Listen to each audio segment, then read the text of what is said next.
بسم اللہ الرحمن الرحیم۔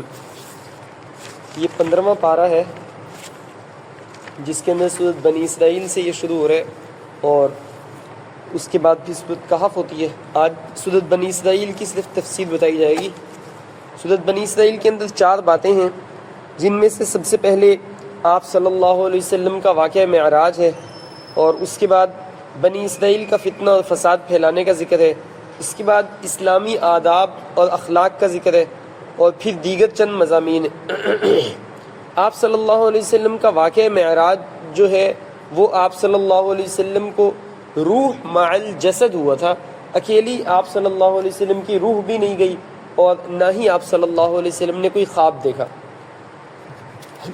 مرزا غلام احمد قادیانی کے ماننے والے جو مرزائی یا قادیانی کہلاتے ہیں، وہ آپ صلی اللہ علیہ وسلم کا خصوصاً وہ جن چیزوں کا انکار کرتے ہیں اپنے مذہب کو ثابت کرنے کے لیے، ان میں آپ صلی اللہ علیہ وسلم کے واقعہ معراج کا انکار بھی ہے، نزول مسیح حضرت عیسیٰ علیہ السلام کے آنے کا انکار بھی ہے، اور ان چیزوں کا اس وجہ سے کہ ان کو اپنے اس نبوت کے جھوٹے دعوے دار کو ثابت کرنے کے لیے ان چیزوں کا انکار کرنا راستے کی چیز ہے، لہٰذا ان چیزوں کا انکار وہ کس طرح سے کرتے ہیں؟ وہ کہتے ہیں یہ آپ صلی اللہ علیہ وسلم کا ایک خواب تھا۔ آپ صلی اللہ علیہ وسلم کا اگر خواب ہوتا تو پھر معراج کا سب سے پہلے تصدیق کرنے والا حضرت ابوبکر صدیق رضی اللہ تعالیٰ عنہ وہ شخص ہے جنہوں نے تصدیق کی۔ کافر تو اس کو مان ہی نہیں رہے تھے، حالانکہ اس سے بھی بہت بڑی اگر کوئی بات ہو جاتی تو بھی کافروں کے لیے ماننے کا کوئی مسئلہ ہی نہیں تھا، خواب تو آ سکتا ہے۔ تو ایسی بات نہیں ہے، یہ روح صرف نہیں گئی تھی بلکہ آپ صلی اللہ علیہ وسلم خود گئے تھے، اور آپ صلی اللہ علیہ وسلم نیند کی حالت میں نہیں بلکہ جاگنے کی حالت میں گئے تھے، اور آپ صلی اللہ علیہ وسلم نے باضابطہ سبحان الذی اسری بعبدہ لیلا من المسجد الحرام الی المسجد الاقصی، مکہ مکرمہ میں موجود مسجد حرام جو ہے وہاں سے آپ صلی اللہ علیہ وسلم کو سفر کروایا گیا فلسطین کی مسجد اقصی تک، اور پھر مسجد اقصی سے آپ صلی اللہ علیہ وسلم آسمانوں پہ تشریف لے گئے۔ ہاں البتہ وقت کو اللہ تعالیٰ نے روک دیا، وقت میں ایسی برکت ہو گئی کہ آپ صلی اللہ علیہ وسلم یہ سارا سلسلہ کر کے واپس آئے، لیکن ابھی تک صبح نہیں ہوئی، اتنا لمبا سفر کر کے آئے۔ اس کے بعد تیسری بات یہ کہ آپ صلی اللہ علیہ وسلم کو مسجد حرام سے مسجد اقصی اور پھر وہاں پہ انبیاء کرام کی آپ صلی اللہ علیہ وسلم نے امامت فرمائی، اور اس کے بعد آپ صلی اللہ علیہ وسلم آگے تشریف لے گئے۔ یہ ایک ثابت چیز ہے اور تسلسل کے ساتھ ثابت ہے۔ اس کے بعد بنی اسرائیل کی فتنہ اور فساد پھیلانے کا ذکر ہے۔ بنی اسرائیل کو پہلے بتایا گیا تھا کہ تفسدون فی الارض مرتین، تم لوگ 2 مرتبہ زمین میں فساد کرو گے، اور 2 مرتبہ تو اس آپ صلی اللہ علیہ وسلم جب آئے تو اس سے پہلے وہ 2 مرتبہ فساد کر چکے، اور دونوں مرتبہ اس کا ان کو صلہ بھی ملا، ان کو اس کی سزا بھی ملی۔ پہلی مرتبہ تو انہوں نے ایسا کیا کہ حضرت شعیب علیہ السلام جیسے جلیل القدر انبیاء کو انہوں نے قتل کیا، جس کی وجہ سے اللہ تعالیٰ نے ان کو سزا کے طور پہ بخت نصر کو ان کے اوپر مسلط کیا، جو آیا اور اس نے اس شہر کے ایک کنارے سے لے کے دوسرے کنارے تک اپنی فوج کو پھیلایا، یہود کے علماء اور رؤساء سرداروں کو قتل کیا، تورات کو جلا ڈالا، فلسطین کی مسجد اقصی کو بیابان اور ویران کر دیا۔ تو یہ ان کو سزا تھی، یہود کو سزا تھی نبی کو قتل کرنے کی، اور نبی کو قتل کرنے کی وجہ آگے پتہ چل جائے گی۔ آپ صلی اللہ علیہ وسلم کو بھی کتنا زیادہ غلط کہتے تھے، ان کے اندر تکبر اور غرور تھا کہ نبوت تو ہمارے سلسلے میں رہنی چاہیے تھی، بنی اسرائیل میں دوسرے لڑی کے اندر نبوت کیسے چلی گئی، اور کسی اور کے اندر نبوت آنا یہ توہین سمجھتے تھے اپنی، کہ ہم جیسے جب نحن ابناء اللہ و احباء، ہم اللہ تعالیٰ کے بیٹے اور اللہ تعالیٰ کے لاڈلے ہیں تو کوئی اور کون ہوتا ہے نبی بننے والا۔ تو ان کو تکبر اور غرور بہت زیادہ تھا۔ دوسرا جرم انہوں نے یہ کیا کہ حضرت زکریا علیہ السلام اور حضرت یحییٰ علیہ السلام کو انہوں نے قتل کیا، شہید کیا، جس کی وجہ سے اللہ تعالیٰ نے ان کے اوپر ایک اور آدمی کو مسلط کیا، بیردوس نامی جو ایک بادشاہ تھا اس کو ان کے اوپر مسلط کیا، جس نے آگے دوبارہ ان کو مارا۔ تیسرے نمبر پہ آپ صلی اللہ علیہ وسلم جب تشریف لائے تو انہوں نے اپنے اسی تاریخی وتیرے کو دہرایا اور اپنے آباء و اجداد کے راستے پہ چلے، اور آپ صلی اللہ علیہ وسلم کے خلاف سازشیں اور جرائم پیشہ کام یہ اختیار کرنے شروع کیے۔ تو آپ صلی اللہ علیہ وسلم نے آپ صلی اللہ علیہ وسلم کو ان کے اوپر بہترین فتح دی گئی، اور آپ صلی اللہ علیہ وسلم کو جس راستے سے فتح دی گئی ہے، خیبر جب آزاد ہوئے آپ صلی اللہ علیہ وسلم مدینہ منورہ ایک طرف اور مکہ مکرمہ ایک طرف، مدینہ منورہ میں اگر مکہ مکرمہ کی طرف منہ کر کے کھڑے ہو تو سامنے کی جانب نہیں بلکہ دوسری سائڈ پہ، پیچھے ایک سائڈ پہ خیبر کا قلعہ تھا، تو یہ ان کا تھا یہودیوں کا. تو آپ صلی اللہ علیہ وسلم خندق کی اتنی خطرناک لڑائی لڑ کے آئے تھے کہ خندق کے بارے میں حضرت عائشہ فرماتی ہے رضی اللہ تعالیٰ عنہ, اتنا پریشان میں نے آپ صلی اللہ علیہ وسلم کو کبھی نہیں دیکھا جتنا خندق کے دن دیکھا. سخت سردی, کھلے آسمان تلے, کھانے پینے کی چیزیں پوری نہیں, اور اسی وجہ سے مشورہ کر کے خندق کھودی, کیونکہ مکہ اور ارد گرد والے سارے قبیلوں نے یہ کہا تھا اس دفعہ ہم لوگ فیصلہ کن محمد اور اس کے ساتھیوں کو نام و نشان مٹانے جا رہے ہیں. اس وجہ سے اپنے ساتھ بہت زیادہ سینکڑوں عورتیں, اپنے ریوڑ اتنا سارے لائے کہ ان کی 50 کے قریب تو دیگیں ایک ٹائم کی لگتی تھی. تو اب پتہ تھا کہ اتنے بڑے لشکر کو مدینہ میں رہ کے لڑے یا باہر نکل کے, تو انہوں نے کہا باہر نکل کے لڑتے. تو پھر انہوں نے کہا کہ ایک خندق کھود دیتے. خندق کھودی آپ صلی اللہ علیہ وسلم کا, ہمارا موضوع وہ تو نہیں ہے لیکن اس کا تعلق اس کے ساتھ ہے. خندق صحابہ کرام نے اتنی جفاکشی سے کھودی, صحابہ کہتے ہیں آپ صلی اللہ علیہ وسلم نے قمیض اتاری ہوئی تھی لیکن آپ صلی اللہ علیہ وسلم کی کمر نظر نہیں آ رہی تھی, مٹی اپنے حصے کی کھود کھود کے خود باہر ڈال رہے تھے. بھوک ایسی تھی, صحابہ نے کہا یا رسول اللہ بھوک سے کھودی نہیں جا رہی, کیا کریں؟ پیٹ سے کپڑا ہٹا کے ایک صحابی نے دکھایا پتھر بندھا ہوا ہے, یا رسول اللہ کیا کریں؟ آپ صلی اللہ علیہ وسلم نے اپنے پیٹ سے کپڑا ہٹا کے دکھایا تو 2 پتھر بندھے ہوئے تھے. تو ایک صحابی نے دیکھا تو جلدی سے گھر گئے, جا کے بتایا. بیوی نے کہا یہ بکری کا بچہ اس کو ذبح کر دے, میں اس کا گوشت بناتی ہوں جتنی دیر میں آپ صلی اللہ علیہ وسلم کو بلا لائے, لیکن کان میں کہیے گا زیادہ لوگ نہ آ جائیں, بس یہ بکری کا بچہ, اور تو نہیں ہے کچھ ہمارے پاس. تو آپ صلی اللہ علیہ وسلم کو انہوں نے بتایا, آپ صلی اللہ علیہ وسلم نے اعلان کر دیا سب کو دعوت ہے ان کے گھر.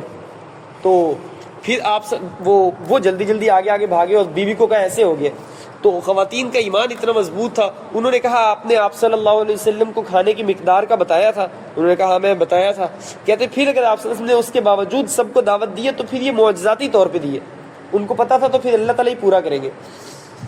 اور اس جیسے اور بھی کئی واقعات ہیں. اس میں یہ ہوا کہ کھانا بڑی آرام سے شفٹوں میں کھایا لوگوں نے اور آرام سے پورا ہو گیا, اور جب واپس گئے تو سالن میں کوئی فرق نہیں پڑا, اتنا کا اتنا تھا. آپ صلی اللہ علیہ وسلم نے فرمایا تھا میں خود ڈالوں گا پلیٹوں میں. بہرحال صحابہ کرام کتنے تھکے اور زخمی ہوئے, اس طرف سے تیروں کی بارش تھی اور سخت سردی تھی, اور ایک ایک کر کے لوگ اترتے تھے خندق کے اندر, لڑائی بھی ہوتی تھی. اور اللہ تعالیٰ نے مدد ایسی کی کہ اتنا تیز طوفان آندھی کا بھیجا جس سے خندق کے اس پار کافروں کے جو خیمے لگے ہوئے تھے ان کے وہ قلعے ہی اکھڑ گئے, خیمے گر گئے. پھر آگ بجھ گئی جس سے اندھیرا ہو گیا. پھر جانوروں نے تیز ہوا کے ساتھ آنے والے پتھر لگنے کی وجہ سے ہل کے رسیاں توڑوا لی اور وہ لوگوں کے اوپر دوڑنے لگے, اور ان کی جو دیگیں تھی وہ ساری ہوا سے الٹ گئی, سارا کھانا بھی ان کا گر گیا اور اندھیرا ہو گیا, بھگدڑ مچ گئی. تو آپ صلی اللہ علیہ وسلم نے اپنے پاس سے بھیجا ایک آدمی کو جاسوس کے طور پہ, جاؤ دیکھو ان کے کیا حالات ہیں, وہ کیا سوچ رہے ہیں, کیا کر رہے ہیں. تو سخت سردی کی وجہ سے کسی کی ہمت نہیں ہوئی آدھی رات کو اٹھنے کی, کھلے آسمان تلے لیٹے ہوئے تھے. ایک صحابی کہتے ہیں مجھے آپ صلی اللہ علیہ وسلم نے میرے سینے پہ نا اپنا پاؤں مبارک ہلکا سا رکھا, آپ صلی اللہ علیہ وسلم کے تلوے کی گرمی سے نا مجھے ساری سردی ختم ہوئی اور میں ایک دم اٹھ کے کھڑا ہو گیا اور میں مستعد ہو گیا جانے کے لیے. میں نے اپنا تیر کمان اور تلوار پکڑی اور نکل گیا اندھیرے میں کہ جا کے دیکھوں. ان کے ہاں ایک جگہ پہ ایک سردار بیٹھ کے ایک میٹنگ کر رہا تھا کہ اب کیا کرنا ہے. میں جیسے ہی جا کے وہاں بیٹھا تو اس سردار نے کہا ہمارے درمیان کوئی غیر تو نہیں آیا؟ فوراً کوئی اپنے ساتھ, سب لوگ اپنے ساتھ والے سے نام اور قبیلہ پوچھ لیں, کوئی غیر تو نہیں آ گیا, جاسوس تو نہیں آ گیا. تو یہ صحابی کہتے ہیں میں نے یہاں پہ پھردی دکھائی اور اس سے پہلے کہ میرے سے کوئی پوچھتا میں نے فوراً اپنے ساتھ والے سے قبیلہ اور نام پوچھ لیا. تو اب اس کو تسلی ہو گئی کہ فل اندھیرا تھا.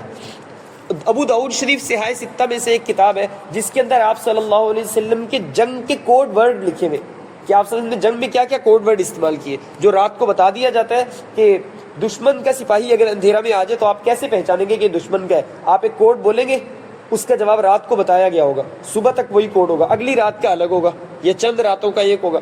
تو آپ نے مثال کے طور پہ سبحان اللہ کا جواب اللہ اکبر, یا تکبیر کا جواب سبحان اللہ, معمول سے ہٹ کے کوئی ہوتا ہے. بہرحال اس طرح سے وہ وہاں سے اطلاع لے کر کہتے ہیں دیکھا نا کہ دشمن کا سردار بیٹھا ہوا ہے اور آپ صلی اللہ علیہ وسلم کو اتنا ان لوگوں نے پریشان کیا, میں نے کمان میں ایک تیر رکھ کے کھینچا تھا جس کی وجہ سے ان کو شک پڑا تھا. لیکن مجھے آپ صلی اللہ علیہ وسلم کی بات یاد آئی کہ کچھ چھیڑ چھاڑ نہیں کرنی, کوئی حرکت نہیں کرنی, صرف مجھے اطلاع واپس آ کے دو کیا ہو رہا ہے. انہوں نے واپس آ کے اطلاع دی یا رسول اللہ سارے واپس جا رہے. اب وہ تو واپس چلے گئے, لیکن مکہ والوں نے ایک اور بڑی خطرناک شرارت یہ کی تھی کہ خیبر کے یہودیوں کے ساتھ خفیہ رابطہ کر کے ان کو یہ کہا تھا کہ اس دفعہ محمد اور اس کے ساتھیوں کو تو ہم نے نیست و نابود نعوذ باللہ کر دینا, اگر کوئی بچ کے واپس آ جائے تو خیبر کے قلعے کے یہودی ذرا تیار رہے, بچ کے آنے والوں کو فوراً قتل کر دینا.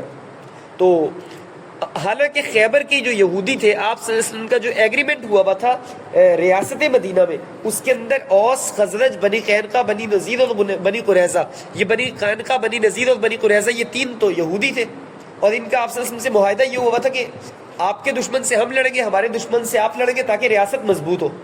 یہ معاہدہ ہوا تھا. انہوں نے اس معاہدہ کو خفیہ طور پہ ایک خفیہ قاصد کے کہنے پر یہ کر لیا، مکہ والوں کے ساتھ ڈیل کر لی، جو بچے کچھ آئیں گے ان کو ہم مار دیں گے. آپ صلی اللہ علیہ وسلم غزوہ خندق سے واپس آئے، یہودیوں کے بڑے سردار کعب رضی اللہ تعالیٰ عنہ بھی زخمی ہو چکے تھے، اور اتنے زخمی تھے کہ چل نہیں سکتے تھے، گدھے پہ بیٹھ کے واپس آ رہے تھے. آپ صلی اللہ علیہ وسلم پہنچے، ابھی عصر کے قریب کا وقت تھا، آپ صلی اللہ علیہ وسلم پہنچے ہی تھے، ابھی اپنے جسم سے بیلٹیں کھول رہے ہیں جو اسلحے کی بیلٹیں بندھی ہوئی ہوتی تھی. تو حضرت جبرائیل علیہ السلام انسانی شکل میں آیا، اور انہوں نے انسانی شکل میں آئے، سادہ اسلحہ پہنا ہوا تھا، اور کہا یا رسول اللہ یہ نہ کھولے، اسلحہ نہ کھولے، اسی حالت میں چلے خیبر. انہوں نے غداری کی ہے، آپ کے ساتھ جو ریاست کی مضبوطی کے لیے معاہدہ کیا تھا نا، 18 پوائنٹ پہ جو معاہدہ تھا وہ انہوں نے توڑ دیا، چل کے ان کو غداری کی سزا دینی ہے. آپ صلی اللہ علیہ وسلم کے صحابہ نماز پڑھنے لگے، آپ صلی اللہ علیہ وسلم نہیں، نماز راستے میں پڑھنا چلو. اب وہ اتنے دنوں کے خندق کا محاصرہ، خندق کھودنا، اور گھر سے بے گھر، اور بھوک اور زخمی حالت، اس سب کے باوجود وہ زخمی لوگ پھر چل پڑے. اب وہ آپ صلی اللہ علیہ وسلم کے وہ صحابی جو چل نہیں سکتے تھے، اب آپ صلی اللہ علیہ وسلم ان سے مشورہ کر رہے ہیں کیا کریں بتاؤ، جنہوں نے غداری کی ان کی کیا سزا ہونی چاہیے. ان بول نہیں سکتے تھے، انہوں نے اشارہ کیا گلے پہ ہاتھ پھیر کے کہ سزا قتل ہے، غداری کی اور بغاوت کی سزا قتل ہے. آپ صلی اللہ علیہ وسلم نے جا کے محاصرہ کر لیا. اب یہاں پہ موجودہ، آگے بھی آ رہا ہے، موجودہ جو حالات یہود ہمارے اوپر جس طریقے سے ظلم کر رہے، اس کا وہی حل ہے جو خیبر میں کیا تھا. اس وقت فلسطین کے اوپر حملہ کرنے سے پہلے، فلسطین کی یہ لڑائی سے پہلے، یہودی جب بھی کوئی احتجاج کرتے ہیں تو انہوں نے جو پلے کارڈ اٹھائے ہوئے ہوتے ہیں یا بورڈ اٹھائے ہوئے ہوتے ہیں، اس میں ایک جملہ لکھا ہوا ہوتا ہے، ہم دوبارہ خیبر والی غلطی نہیں کریں گے. یعنی ان کو پتہ ہے کہ خیبر میں ہم سے کوئی غلطی ہوئی جس کی وجہ سے ہم ہارے ہیں، اس کے بعد ہم دوبارہ وہ غلطی نہیں کریں گے. اب ہمیں بھی وہی کرنا چاہیے کہ آپ صلی اللہ علیہ وسلم نے خیبر میں ان کی جس دکھتی رگ پہ ہاتھ رکھا تھا، ہمیں بھی اس پہ ہاتھ رکھ کے ان کو زیر کرنے. اور وہ کیا ہے، وہ ان لوگوں کو نا مال و دولت سے محبت ہے. یورپ سے اللہ تعالیٰ نے اللہ کے کوڑے کے طور پہ ہٹلر نے آ کے ان کو جو ختم کیا، اس وقت بھی یہی ہوا تھا کہ یہ لوگ سودی قرضہ بھی دیتے تھے، تجارت کرتے تھے، تجارت میں دھوکہ دیتے تھے، مال و دولت اور دنیا کی فراوانی کے دل دادا ہے. جب اس رگ پہ ہاتھ رکھا جاتا ہے تو پھر یہ ان کی دکھتی رگ ہے.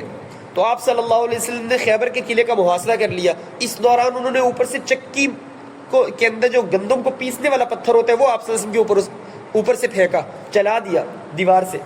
اتفاق سے آپ صلی اللہ علیہ وسلم کو اللہ تعالیٰ کی طرف سے بتا دیا گیا، اتفاق سے نہیں، اللہ تعالیٰ کی طرف سے بتا دیا گیا. آپ صلی اللہ علیہ وسلم وہاں سے ہٹ گئے اور وہ پتھر آ کے گرا تو آپ صلی اللہ علیہ وسلم پہ نہیں گرا. پھر آپ صلی اللہ علیہ وسلم کو انہوں نے خفیہ طور پہ آپ صلی اللہ علیہ وسلم کا جہاں کھانا بنتا تھا وہاں زہر ملایا، بکری کے ران، بھونی ہوئی ران کے اندر زہر ملایا، اور آپ صلی اللہ علیہ وسلم کے ساتھ جو صحابی کھا رہے تھے وہ تو شہید ہو گئے اسی وقت زہر کے اثر سے. آپ صلی اللہ علیہ وسلم نے کھایا اور آپ صلی اللہ علیہ وسلم نے دوسرے یا تیسرے نوالے پہ بتا دیا اس میں زہر ملا ہوا ہے. لیکن 63 سال کی عمر میں آپ صلی اللہ علیہ وسلم بوڑھے نہیں لگتے تھے، وہ زہر کا اثر تھا آپ صلی اللہ علیہ وسلم کے اوپر. تو بہرحال خیبر میں جب آپ صلی اللہ علیہ وسلم آئے تو آپ صلی اللہ علیہ وسلم نے قلعے کا محاصرہ کیا. انہوں نے کہا ہمارے پاس بہت کچھ ہے کھانے پینے کا، اندر ہم نے کھجوریں، چھوارے، پانی کو ذخیرہ کیا ہوا ہے، تم لوگ جتنا بھی محاصرہ کر لو، ہم لوگ مرتے نہیں ہیں قلعے میں بند ہو کے. تو آپ صلی اللہ علیہ وسلم نے پھر جب اتنا عرصہ قلعے کا محاصرہ کیا اور اتنے مشکل دن گزر رہے تھے، تھکاوٹ، زخموں سے چور، تو آپ صلی اللہ علیہ وسلم نے پھر کھجوروں کے درخت کاٹے اور ان کو اطلاع دی کہ تمہارے جو کھجوروں کے باغات اور تمہاری زمینیں ہیں نا، اب ہم اس کو برباد کرنے لگے. جب ان کو پتہ چلا ایک ایک کر کے ہمارے درخت کٹ رہے ہیں، انہوں نے کہا اگر ایسا ہوگا ہماری کمائی کا ذریعہ ختم ہو جائے گا، جب ہماری آمدنی کا ذریعہ ختم ہو جائے گا پھر تو یہاں رہنے کا فائدہ ہی ہے، اس سے اچھا ہم نکلتے. تو انہوں نے نکلے اور انہوں نے سلنڈر کر دیا، ہار مان گئے، ہاتھ کھڑے کر دیے، اسلحہ ڈال دیا. جب ایسا کیا تو آپ صلی اللہ علیہ وسلم نے فرمایا عورتوں کو نہیں قتل کیا جائے گا، بوڑھوں کو، معذوروں کو اور بچوں کو نہیں، صرف لڑنے والے جو سپاہی ہیں ان کو. وہ 70 کے قریب تھے جو بالغ لڑنے والے سپاہی تھے. حضرت علی رضی اللہ تعالیٰ کو آپ سے میں چلو ایک ایک کر کے ذبح کر دو ان کو. 70 آدمیوں کو گلے پہ تلوار پھیری گئی ان کے. اور یہ کیسے زیر ہو گئے ان کو جب آمدنی کا ذریعہ. اب بھی ہمارے پاس وہ راستہ ہے، ہم یہاں سے آپ قلعے کے بارے میں وہاں پہ تاریخ کی کتابوں میں بڑی بہترین بات لکھی ہوئی ہے. قلعہ اتنا اونچا تھا، آپ صلی اللہ علیہ وسلم والے چیخو پکار کریں تو آواز نہ جائے.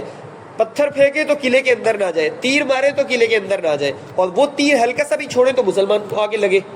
تو اب یہی راستہ تھا کہ ان کی آمدنی کا کھانے پینے کا ذریعہ بند ہوتا تو ان کو یہ ہوتا کہ یہاں رہنے کا پھر فائدہ نہیں ہے، تو ایسا آپ صلی اللہ علیہ وسلم نے کیا تو وہ زیر ہو گئے۔ ابھی بھی ہمارے پاس بڑا بہترین طریقہ ہے، ہمارے پاس تمام جو جنرل اسٹور ہے اس پہ بہت سارے آئٹم ان کے، اگر ان سے بائیکاٹ کیا جائے تو یہ ان کی دکھتی رگ پہ ہاتھ ہے۔ بہرحال تیسرے نمبر پہ آپ صلی اللہ علیہ وسلم کو بہترین ان پہ فتح دی گئی، اور اس کے اندر پھر تفصیل ہے۔ اس کے بعد اجتماعی زندگی کے چند اصول بتائے، آداب اور اصول بتائے۔ ان میں سے پہلا یہ بتایا کہ اللہ تعالیٰ کے علاوہ کسی کی عبادت نہ کرے، والدین کے ساتھ اچھا سلوک کرے، رشتہ داروں، مسافروں، مسکینوں کو ان کا حق دے، مال فضول خرچی بھی نہ کرے اور کنجوسی بھی نہ کرے، کہ کل کو فضول خرچی نہ کرے اور اتنا زیادہ خرچ بھی نہ کر دے کہ کل کو ہاتھ پہ ہاتھ دھرے آپ خالی ہاتھ بیٹھے ہو اور پھر پچھتا رہے ہو نیکی پہ خرچ کرنے پہ بھی، بلکہ لمیٹڈ خرچ کرے۔ فضول خرچی اور کنجوسی دونوں سے منع کیا۔ پھر اپنی اولاد کو مفلسی کے ڈر سے قتل کرنے سے جو منع کیا، وَلَا تَقْتُلُوا أَوْلَادَكُمْ خَشْيَةَ إِمْلَاقٍ، اس رکوع کے بارے میں آپ صلی اللہ علیہ وسلم کی حدیث کا مفہوم ہے، جو یہ چاہے کہ میری وصیت پڑھ لے کہ میں نے اس کے لیے کیا وصیت لکھ کر گیا ہوں تو وہ اس رکوع کو پڑھ لے۔ یہ آپ صلی اللہ علیہ وسلم کی وصیتیں ہیں۔ پھر جاندار، کسی بھی جاندار کو، صرف انسان کو نہیں، ناحق قتل نہ کریں، اگر آپ نے کھانا نہیں ہے تو شکار نہ کریں۔